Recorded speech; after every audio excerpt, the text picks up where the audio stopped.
This season, Instacart has your back to school. As in, they've got your back to school lunch favorites like snack packs and fresh fruit. And they've got your back to school supplies like backpacks, binders, and pencils. And they've got your back when your kid casually tells you they have a huge school project due tomorrow. Let's face it, we were all that kid.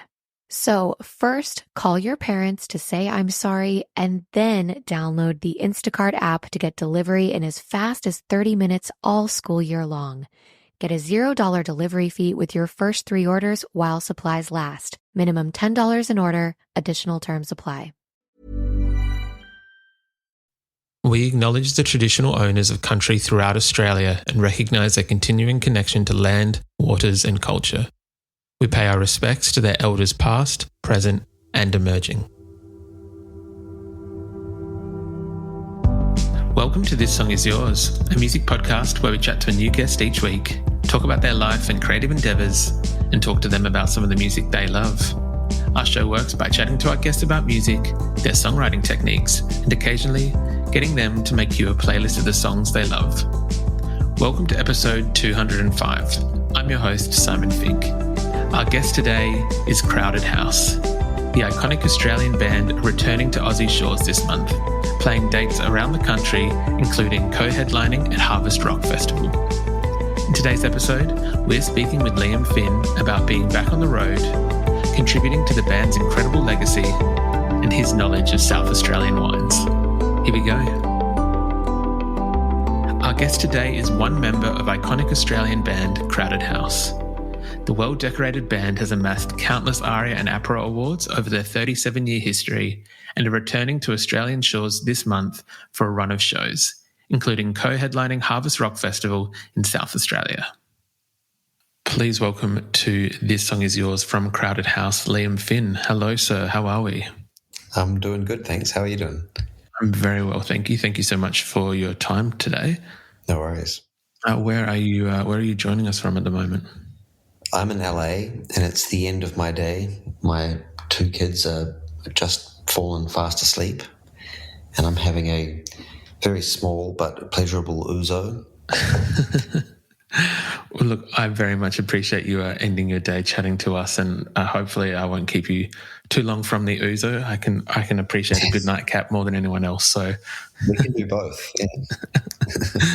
Now, Liam, yourself and the band, you're soon to be back on your way back to Australia to complete some tour dates that originally began back in April. How are you feeling about coming back to? When I call it an adopted home, I'm not sure whether you might feel that it's an adopted home or whether we as Australians just tend to have a thing where we adopt any member of the Finn family, we will just take in as one of our own. Well, I would consider Crowded House an Australian band, and I was born in Melbourne. My brother was born in Melbourne. Nick's from Melbourne. So you've got 3 out of the 5 of the band from Melbourne. And they started the band, So, yeah, I think you're right on there, really. Well, look, again, we never like to kind of make those assumptions, but I am glad to hear that there's some strength in my thoughts.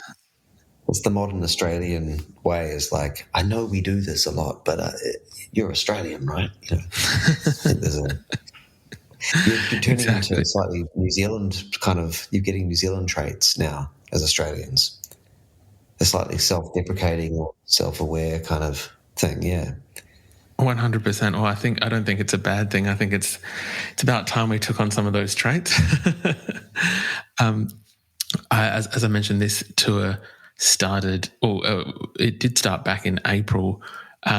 Myself and my wife were very lucky to be, I think at what was the first show of the tour, we were in the Adelaide audience for that show, which was a brilliant return back to the stage. How has it been? Because I know that you've kind of been on the road since, but how has it been this year playing shows here and there and everywhere? It's been pretty joyous, really. I mean, we had obviously a couple of years there with not much going on. We made a record and we're hoping to tour it. So when we finally got to Australia, it was a release, and a lot of tension leading up to it. We were sort of in the heights of the, dare I mention it, COVID peaks in New Zealand and kind of Australia as well. So there was a lot of anxiety to be able to leave New Zealand, like to not get sick before leaving, to be able to get on that flight and then to get to Australia. And then we had a couple of weeks that we self-imposed kind of quarantine before the tour, and we actually started recording a new album during that time. We sort of made the most of it, and which we're actually in the midst of finishing off right now. So it's kind of, in some ways, bookended quite well with this sort of second Australian tour. But this one feels a lot less tense going into it than the last one did, especially after having the experience of the tour being derailed by what we were trying so desperately to avoid. We're certainly not going into it with any nonchalance or, flippancy, but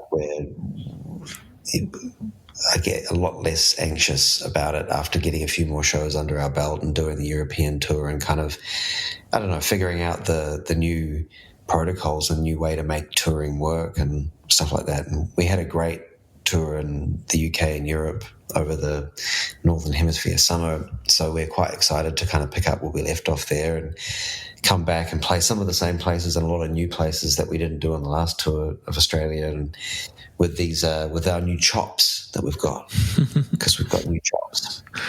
Well, I guess I wanted to touch a little bit on the European tour, and I guess the first part was what has changed or what you might have noticed almost in real time, because as you mentioned, it was earlier in the year that those shows originally happened, and I imagine, and I could be very wrong, but the protocols from April to now have even changed. I think that when the tour first started, you had to be in a separate bubble from Middle Kids, who were the support band at the time.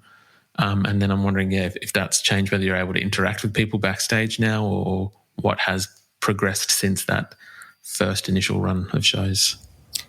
I guess it remains to be seen a little bit. I mean, I think we're going to go into it with the same level of seriousness that we did the first one, because obviously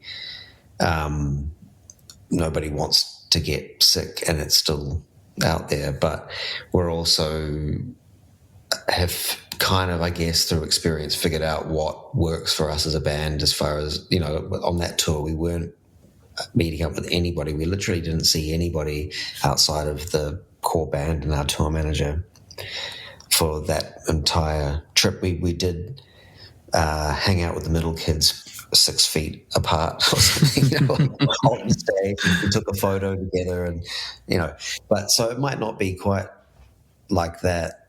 I don't know. I feel like it's always developing and always changing, but I think we'll get to at least relax a bit more on this tour, and we've got a few new things.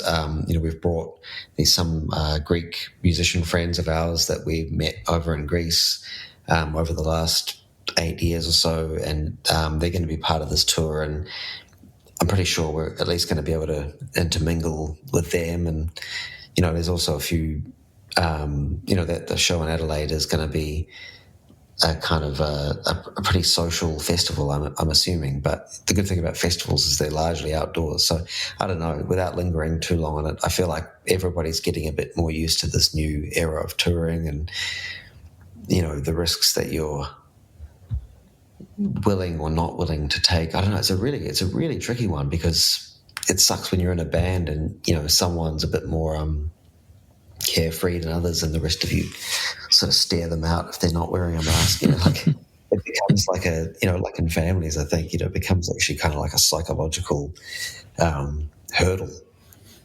It is. I imagine that it can be almost like a very fine juggling act, in the fact that, especially with a band as established as Crowded House, you yourself, Liam, have been playing music for the last 20 years.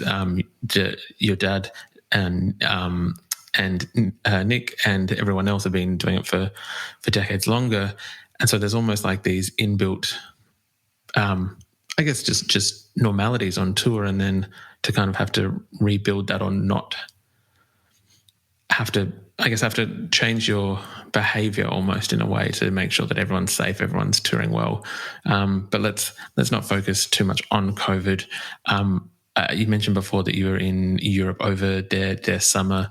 I think having a look at some of the festivals that you guys got to play, there was footage from, I'm going to mispronounce it, but it's going to be, I think it's Pukkelpop. Well, I think there's two of them, but we did Pink Pop. Maybe that's the same thing. I should have gone with that one.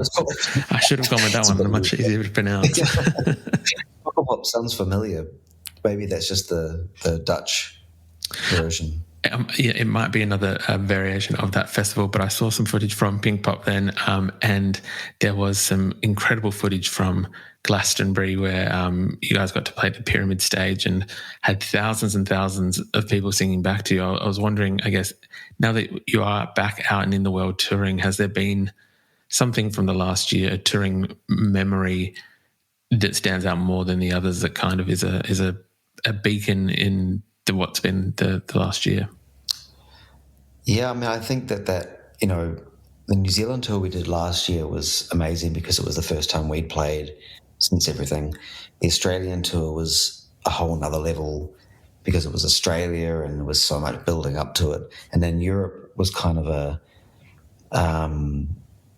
quite a euphoric thing. We had a lot of things go wrong on our tour, but not so much in the shows. That tour was like a haphazard clusterfuck, if I could say that, in some ways. But some of the shows we did were just completely next level, and we started hearing ourselves as a band play with a looseness, and I mean that in a good way, like a comfortable looseness and a really musical way that we hadn't reached yet. And certainly shows like Pink Pop, it's probably one of my most memorable live shows I've ever done. We sort of went out there and it was, middle of the day, 4:00 or something like that, really hot day, but this massive audience. But it was one of those ones where the first note that we played sounded right and it kind of just went well from that moment, and you could almost forget about concentrating and stuff like that. And that was a really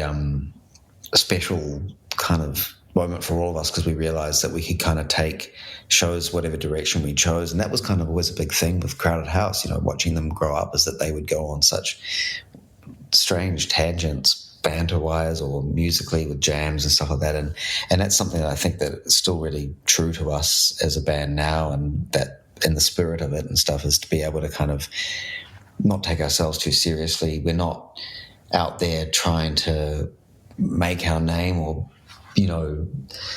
be noticed, so we're just really enjoying ourselves and making up songs on the spot and stuff. And that Pink Pop show was really a moment of that, where we kind of were doing that in front of a lot of people, and it works. I think people respond to the human aspect of not taking yourself too seriously and having a bit of fun. And certainly Glastonbury, my son got up and danced and screamed into the mic. And, it's just good to make the most of these moments because, as we've seen in the last couple of years, they can be taken away from you so quickly.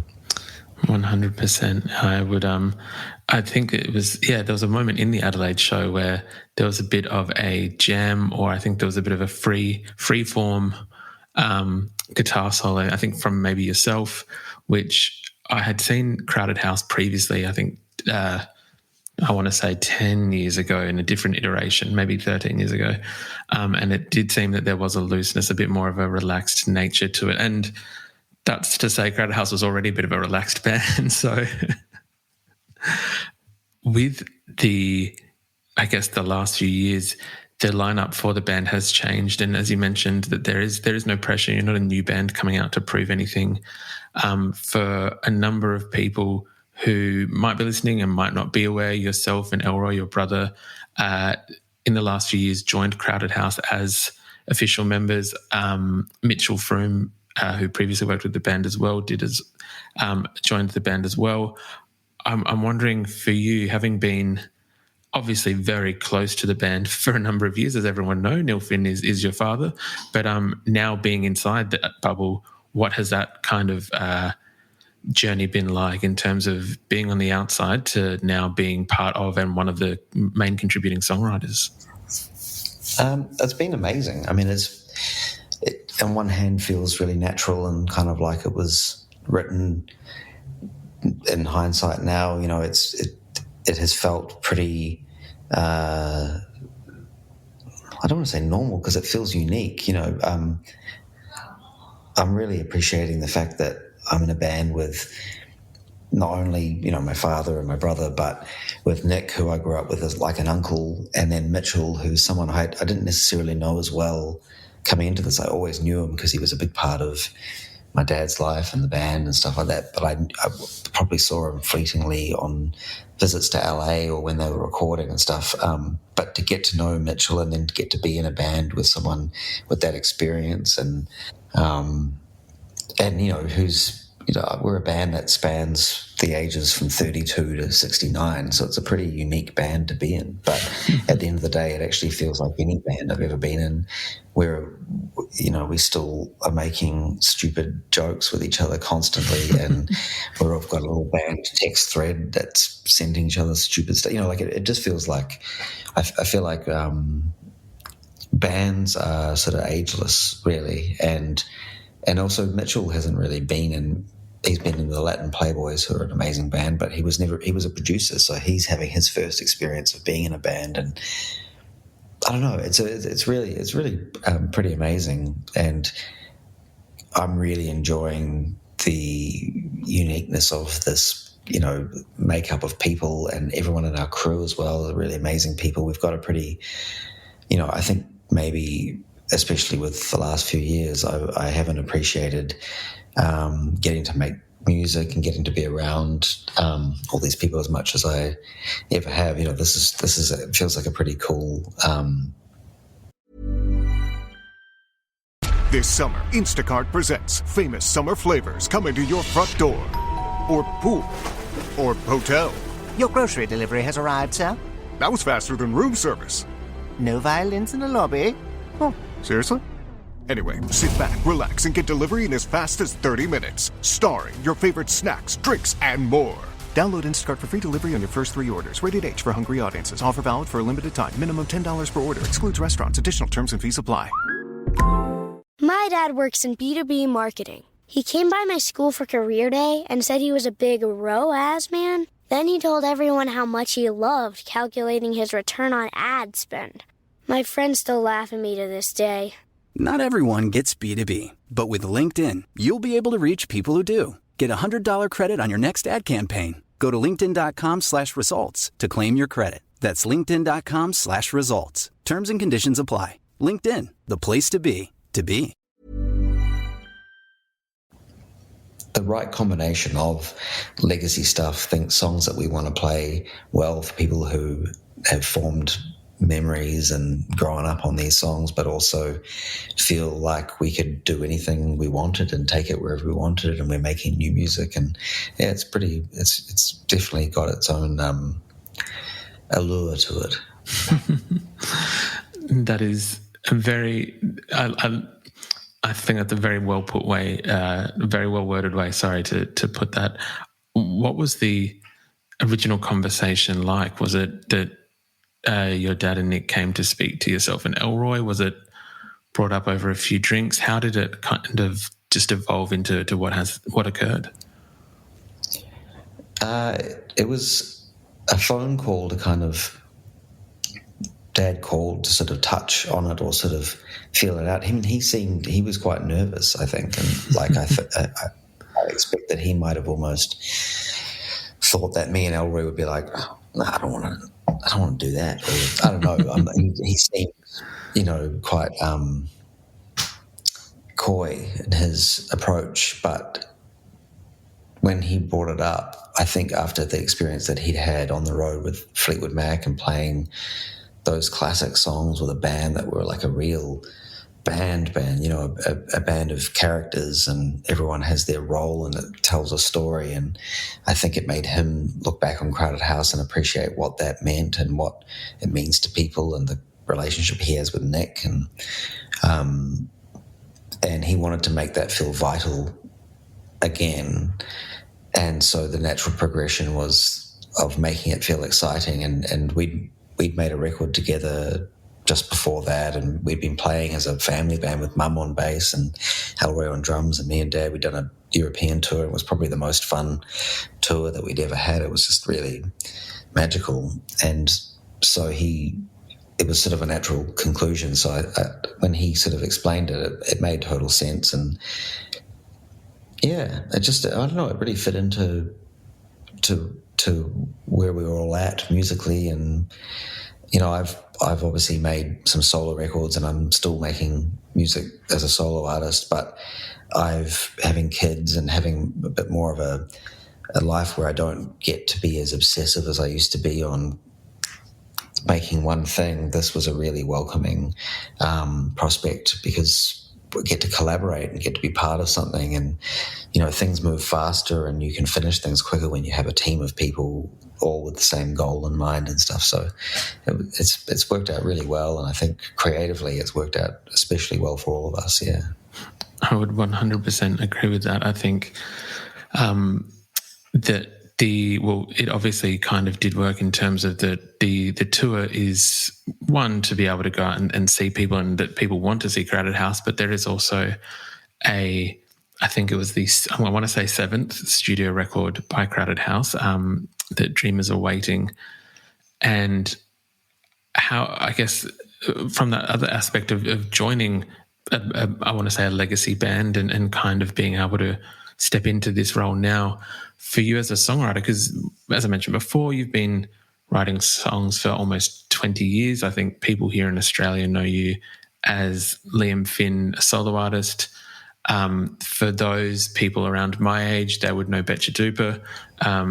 It is, I feel like we've been with Liam Finn for a number of years, stepping into the band and then contributing to a Crowded House album. I think it was Goodnight Everyone that you wrote just yourself on this record. Yeah. What was that, I guess, experience being able to contribute to the canon? Yeah, it was cool. I mean, it was kind of, in some ways, I think what Dad was angling for was that we can use this as a vehicle to put our best work to, I think,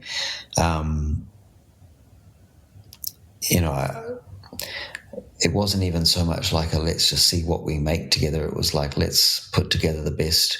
Like, I had, at that point when we started making that record, I had been, I just finished making a soundtrack for this film, and I hadn't really been writing songs for a while, but I had this one thing lurking around. And when I brought it, like, it was kind of brought up in the pre-production of Dreamers Are Waiting, of like, has anyone got any songs, or we should really just like listen to everything everyone's got. And I just sort of had a verse, which was the Goodnight Everyone verse, and Elroy had a little his one as well. And I think I think you like even with Dad's songs, you play them through with Crowded House as a band, and you sort of hear which ones. I think I had a couple other little things as well, but that one I knew Nick would play well. I knew that you don't know until you try it, but you can kind of have a sense of what's going to be, a good dynamic for that band to play. And as soon as we played Goodnight Everyone, it was kind of like, oh, well, that's got a vibe. Like, it was kind of a not unfinished song, but I kind of hear its vibe from the get-go. And the same with Elroy's one. Like, as soon as we were playing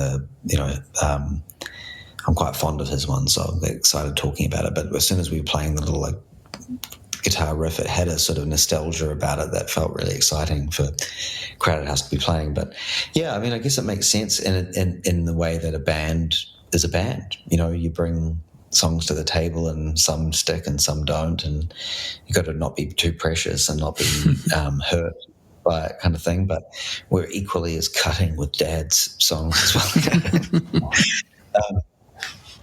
No, it's really cool. And I mean, the same, we're making a new record at the moment, and we've got quite a lot of songs, but Dad's always sort of throwing it open to whatever comes up, whether it even be a jam that we have that turns into something, or a whole song someone's already kind of finished and brings to the table. I think, you always know in your gut what is fitting the record and what fits the band. And yeah, like I said, I think it just makes you feel like a real band.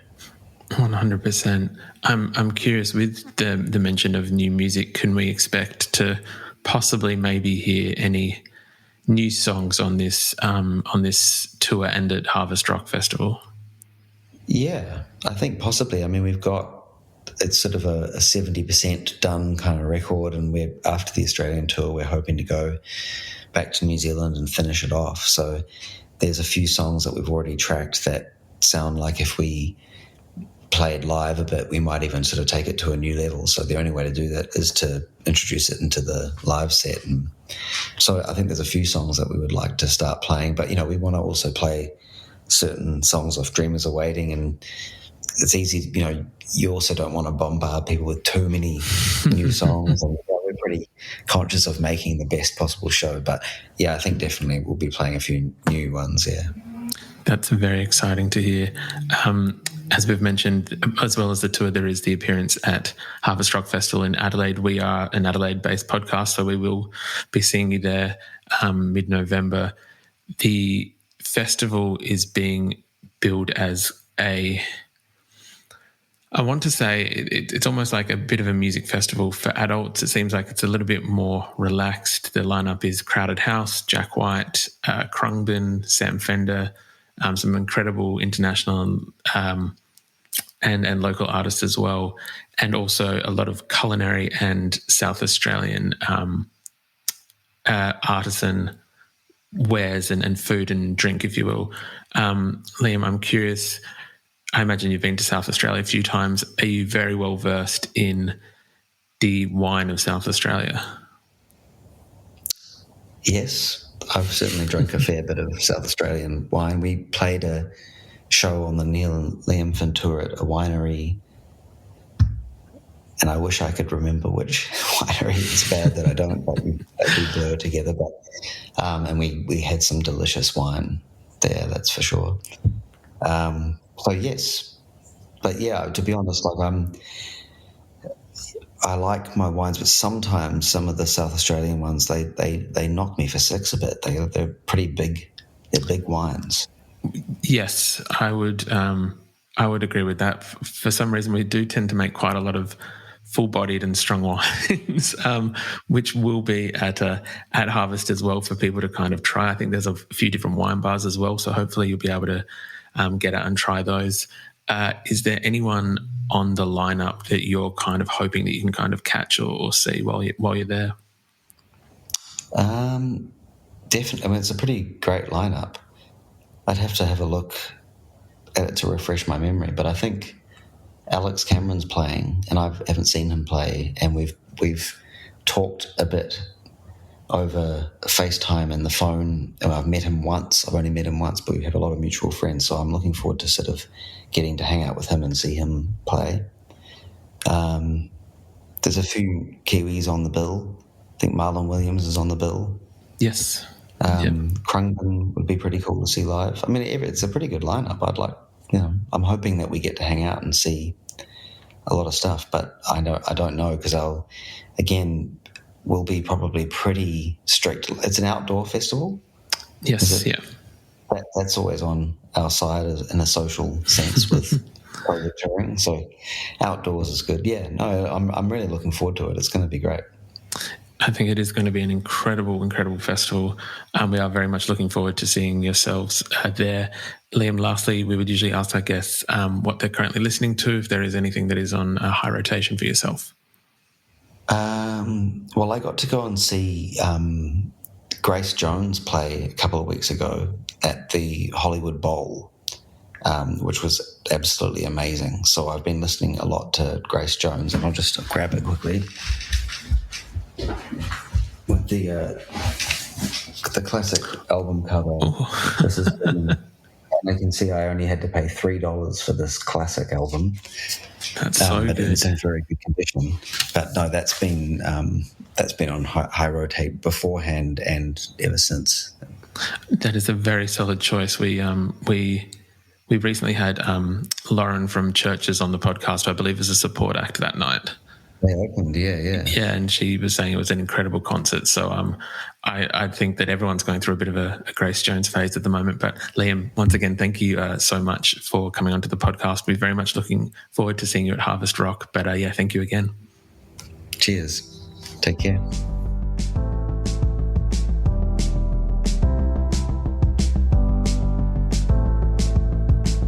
And that's our show.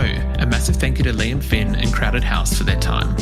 Harvest Rock Festival is going down on the 19th and 20th of November in South Australia, and we've left links in the show notes if you'd like to buy a ticket. We also want to give a huge shout out to Gerry and Layla at Scrabble PR for helping out with today's interview.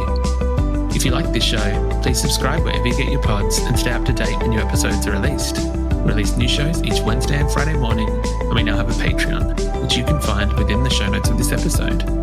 You can follow the Players profile on Spotify, and you can follow us on Instagram, Facebook, and TikTok. Until next week, cheers.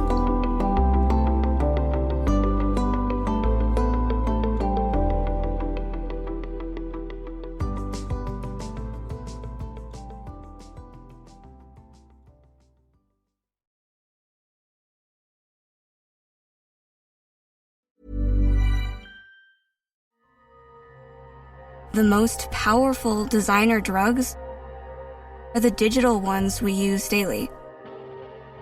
And we get high off them.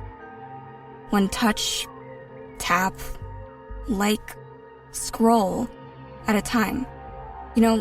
Just like tech creators want us to. Use digital without digital using you.